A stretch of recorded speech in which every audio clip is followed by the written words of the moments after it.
اعوذ باللہ من الشیطان الرجیم بسم اللہ الرحمن الرحیم۔ ہم پڑھ رہے تھے نور الازا اور اس کے کچھ اسباق ہم نے پڑھ لیے۔ آج ہمارا 7واں سبق اور جس کا ٹاپک یہ ہے کنویں کے مسائل، ان کے پیچھے ہم نے جھوٹا پانی اور اس کی اقسام پڑھی تھی، کون سا پانی جھوٹا ہوتا ہے اور کتنے اقسام ہیں اس کی، اور اس کے علاوہ ہم نے یہ پڑھا تھا کس جاندار کے جھوٹے سے وضو ہو سکتا ہے اور کس جاندار کے جھوٹے سے وضو کرنا مکروہ ہے اور کس جاندار کے جھوٹے سے وضو کرنا جائز نہیں ہے۔ اس کے بعد ہم نے پڑھا تھا برتن اور کپڑے اگر خلط ملط ہو جائیں، میل جائیں، ان کے متعلق وہ آپ نے سماعت فرمایا۔ آج کے سبق کے اندر ہم پڑھیں گے کنویں کے مسائل۔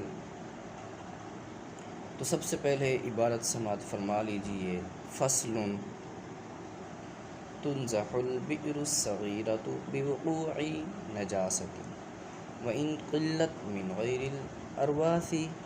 كقطرة دم أو خمر أو بوقوع خنزير ولو خرج حيا ولم يصب فمه الماء وبموت قلب أو شاة أو آدمي فيها وبانتفاخ حيوان ولو صغيرا أو مائتا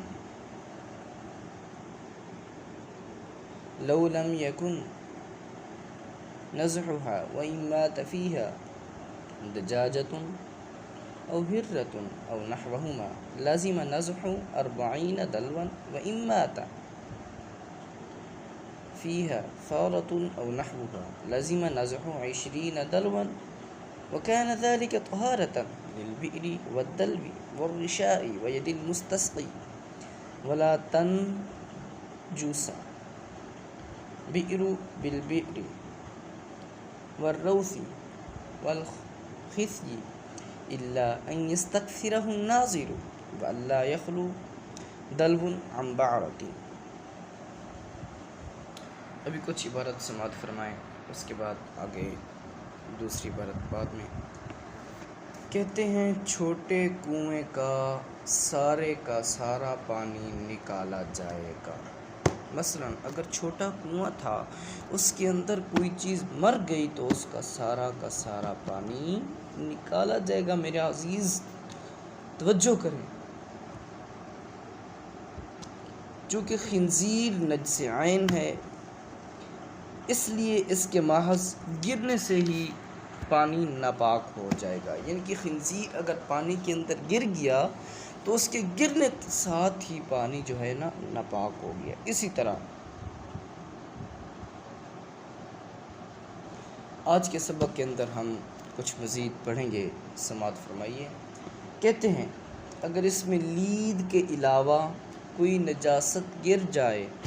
چاہے تھوڑی ہو جیسے خون یا شراب کا ایک قطرہ،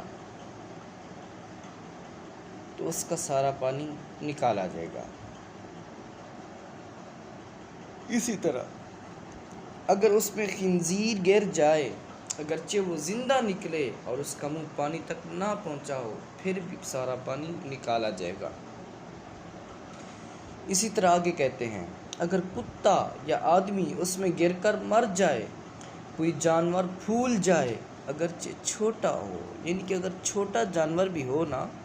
تو اس وقت بھی کنویں کا سارا پانی نکالا جائے گا جب وہ اس میں مر کر پھول جائے، کیونکہ اسے سمیل پھیلتی ہے، بدبو آتی ہے، اس وجہ سے۔ اگر تمام پانی نکالنا ممکن نہ ہو، یعنی اتنا بڑا کنواں ہے سارا پانی نہیں نکال سکتے، تو اس کے اندر شریعت نے آپ کو اجازت دی ہے، تو اس کے اندر شریعت نے آپ کے لیے رہنمائی کی ہے، تو اس کے اندر شریعت نے آپ کے لیے ایک آسان راستہ اپنایا۔ آسان راستہ یہ ہے کہ کہ اس میں سے 200 ڈول نکالے جائیں، اس وقت وہ کنواں اور پانی پاک ہو جائے گا۔ یہاں پر ایک تمہیداً مسئلہ سمجھ لیں، اگر کنویں میں مرغی یا بلی ان دونوں جیسی کوئی چیز مر جائے تو 40 ڈول نکالنا واجب ہے۔ اگر اس میں چوہا یا اس کی مثل کوئی چیز مر جائے تو 20 ڈول نکالنا ضروری ہے، اور یہ کنویں، ڈول، رسی اور نکالنے والے کے ہاتھ کے لیے طہارت یعنی پاکیزگی ہے۔ مینگنی، لید اور گوبر سے کنواں اس وقت تک ناپاک نہیں ہوتا جب تک دیکھنے والا اسے زیادہ خیال نہ کرے،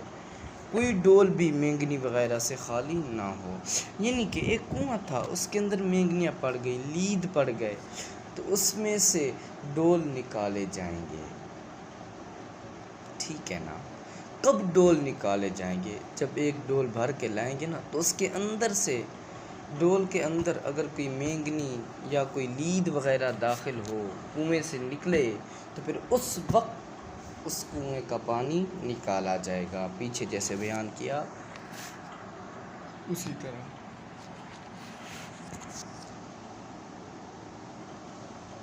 اگلی عبارت،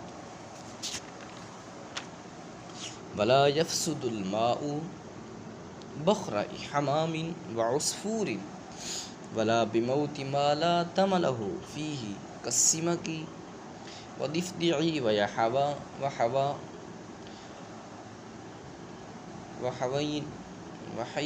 وَحَيَوَانِ الْمَاءِ وَبَقٍّ وَذُبَابٍ وَذُنْبُورٍ وعقرب ولا بوقوع آدمي وما يوكل لحمه إذا خرج حيا ولم يكن على بدنه نجاسة ولا بوقوع بغل وحمار وسباع طير ووحش في الصحيح وإن وصل اللعاب الواقع إلى الماء أخذه حكمه ووجود حيوان ميت فيها ينجسها من يوم وليلة ومنتفخ من 3 أيام ولياليها إن لم يعلم وقت وقوعه۔ کہتے ہیں کہ کنواں کبوتر اور چڑیا کی بیٹ سے ناپاک نہیں ہوتا، اور ایسی چیز کے پانی میں مر جانے سے بھی پانی ناپاک نہیں ہوتا جس میں خون نہ ہو، مثلا مچھلی، مینڈک اور پانی کے جانور، بکھی، بھیڑ، بچھو، یہ چیزیں۔ آدمی اور اس چیز کے پانی میں گرنے سے بھی پانی ناپاک نہیں ہوتا جس کا گوشت کھایا جاتا ہے، جبکہ وہ زندہ نکلے اور اس کے جسم پر کوئی نجاست نہ لگی ہو۔ یہاں آپ کو ایک مسئلہ بتانا چاہتے ہیں، کہتے ہیں کہ آدمی چونکہ ہے تو پاک لیکن اس کا گوشت نہیں کھایا جاتا، کہتے ہیں کہ آدمی اور اسی طرح ان چیزوں کے کنویں کے اندر گرنے سے جن کا گوشت کھایا جاتا ہے، جب وہ زندہ نکلے اور اس کے جسم پر، بشرط ہے کہ اس کے جسم پر کوئی نجاست بھی نہ لگی ہو، اس وقت پانی ناپاک نہیں ہوگا۔ اگر کوئی نجاست لگی ہو تو پھر میرے عزیز پانی ناپاک ہو جائے گا، اس میں سے ڈول کے ساتھ اس پانی کو نکالا جائے گا اور نیا پانی اس میں داخل کر کے پھر اس کنویں سے وضو کیا جائے گا، پھر اس کنویں کے پانی سے وضو کیا جائے گا جب اس کا وہ پانی نکال کر دوسرا پانی جب داخل کریں گے۔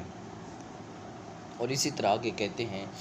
صحیح قول کے مطابق خچر، گدھے اور پھاڑنے والے درندے کے گرنے سے بھی پانی ناپاک نہیں ہوتا، ان کے بھی ایک شرط یہ ہے کہ ان کے جسم پر کوئی نجاست نہ لگی ہو۔ اور اسی طرح آگے کہتے ہیں، اگر گرنے والے جانور کا تھوک پانی میں مل جائے تو پانی کا وہی حکم ہے جو اس تھوک کا ہے، یعنی اگر اس کی تھوک ناپاک ہے، مکروہ ہے، حرام ہے، تو اس پانی کا بھی وہی حکم ہوگا۔ اور آگے کہتے ہیں، اور مردہ جانور کا پایا جانا 1 دن اور رات سے پانی کو ناپاک کر دیتا ہے، یعنی 1 دن اور 1 رات گزر گیا، اس کے بعد کسی نے جا کر دیکھا تو مردہ جانور پایا گیا اس کنویں سے تو وہ پانی میرے عزیز ناپاک ہو جائے گا۔ اور اسی طرح آگے کہتے ہیں پھولا ہوا جانور پایا جائے تو 3 دن رات سے پانی ناپاک شمار ہوگا، یہ اس وقت ہے جب گرنے کا وقت معلوم نہ ہو۔